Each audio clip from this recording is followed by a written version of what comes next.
चित्रपट सृष्टीतून यावेळी एक अतिशय दुःखद बातमी समोर येत आहे। हिंदी चित्रपट सृष्टीचे दिग्गज अभिनेते देव आनंद यांचे पुत्र सुनील आनंद यांचं निधन झालं आहे। सोमवारी सकाळी लंडन येथील रुग्णालयात त्यांनी अखेरचा श्वास घेतला।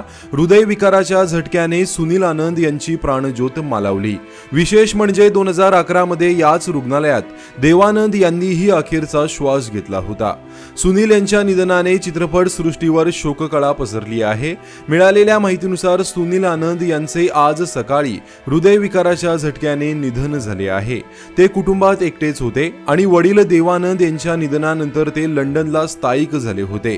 वडील देव आनंद यांच्याप्रमाणेच चित्रपट सृष्टीत पाऊल ठेवण्याचा निर्णय त्यांनी घेतला। 1984 मध्ये त्यांनी आनंद और आनंद या चित्रपटातून अभिनेता म्हणून पदार्पणही केलं। या चित्रपटात त्यांच्या सोबत स्मिता पाटील झळकल्या होत्या, मात्र चित्रपट सृष्टीत त्यांना फारसं यश आलं नाही। दरम्यान आज त्यांच्या निधनाने चित्रपट सृष्टीतून शोक व्यक्त केले जात आहे।